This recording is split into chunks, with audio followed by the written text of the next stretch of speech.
who Daniel Quinn is? Because I do. Daniel Quinn was born in 1935 but tragically died this year in 2018. He was an American author, cultural critic as seen in the book Ishmael, and a publisher of educational texts. He attended St. Louis University but then studied abroad in Austria. Quinn went into publishing, abandoned his Catholic faith, and was married twice unsuccessfully. He finally married a third woman who he stayed with for 42 years. He is best known for his award-winning book Ishmael, published in 1992. He published a few other books titled The Story of Bee and My Ishmael and others. Although he did not strongly identify with any of the following, he became an adherent to the environment, simple living, and anarchist movements. He died of pneumonia in Houston hospice. Ishmael, his best-selling book, won the Turner Tomorrow Fellowship Award in 1991. This award was created in 1989. This award was to be given to the unpublished work of fiction that offers solutions of compromises to global problems facing society today. Some highlights and important events of our book. First of all, you need to know a backstory. Ishmael, which is the title of the book, is he's a gorilla that was captured in the wild from Africa, and he lived his life in captivity. He was sold to a few other people in circuses and menageries and things like that. But he learned to communicate telepathically, and he becomes a teacher who is focused on how to save the world. And so this teacher, like most teachers, they have students, and so he puts out an ad to the public, and the narrator finds this ad, and basically he goes looking for him, and he becomes Ishmael's student. And during the everyday meetings between Ishmael and the narrator, Ishmael helps the narrator to understand how humans are split into two different groups, and those two groups are called the takers and the leavers. The takers are civilized people, and they are descendants of the people who developed agriculture in the Neolithic Revolution, and they think that the world was made for man, and they conquer the world but destroy it through their actions, like we see every day in society. We're building buildings, roads, and things like that, but while we're doing that, we're also destroying nature. And the leavers are considered primitive by takers, and they use natural resources, and they follow nature's rules, so they're kind of more like one with environment, things like that.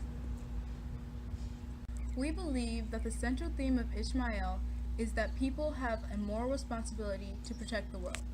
Daniel Quinn was an environmentalist, so we believe he was meant for this to be the central theme, because it would spread awareness of the environmental destruction occurring today. When he wrote the book, the world was already fairly developed in some places, but technology was advancing at an exponential rate, and populations were skyrocketing. Any smart man or woman would know that as technology grows, we need more space for it. As population grows, we need more space for them. How do we acquire space? By destroying the earth that we believe is our fundamental God-given right.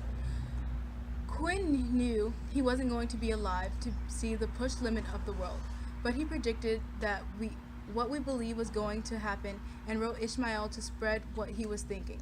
If his book calls people to take action and to question things that we never really questioned, people will start to take action, people will start to ask questions. He believed that if we as humans took the protection of the world into our own as a personal responsibility, the world might just be safe. Do you want to know why this is relevant today? Well, let's go. People our age should read this book because it gives us a view on how we affect the world as humans today. Ishmael shows us how we are slowly destroying the world by not taking care of it like we need to start doing. Throwing trash on the ground when you don't see a trash can around is a great example, and one of many of how we are contributing to the destruction of the world we live in. This book impacted us when it talks about the takers and leavers. Thinking about these terms was a great experience because we had never really thought about this in this perspective. Most humans just assume that the world is rightfully ours and it was made for us, but Ishmael calls us to think past what we have been told as children. Knowing this, it makes you want to try harder when protecting the world that we live in. We believe it is effective because if teenagers like ourselves think it is, then that means other teenagers that read it also will. In our lessons, we will talk about mother culture, the takers versus the leavers, and how we can save the world. We will have discussions, texts, videos, and more to help us get our points across. The essay that our group chose to read was called Dwellings by Linda Hogan. This essay compared nature around us to personal connections that we have in our daily lives.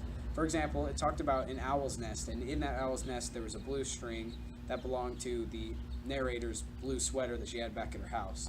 She finished the story and talked about how it was amazing that our personal lives are a lot closer to nature's lives than we actually think. We chose this essay because it blew our minds that we really have not tried to develop our close relationship with nature. The central theme in Ishmael was that we have a moral responsibility to protect the world and nature itself, because in society today, humans are just destroying what we believe is rightfully ours, without really a second thought. The meaning behind dwellings is that nature is a beautiful thing, and Hogan does a great job at giving us many examples of the beauty of nature. These two pieces of work connect with one another because one is trying to tell us not to destroy what the other is describing, and it fits perfectly together. The relevance of this essay today is that we are destroying nature daily, building buildings, roads, parks, etc. All of these things are destroying the world that we as humans just assumed was meant for us. This essay will fit in with our lesson plans because we believe we will be talking about the takers and the leavers, and given the beauty of nature described in dwellings, why we should stop unrightfully destroying it.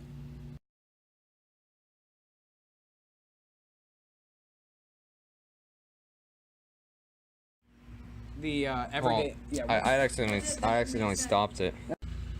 He published a few others to this. Oh, what is that? H published a few others to this loose trilogy.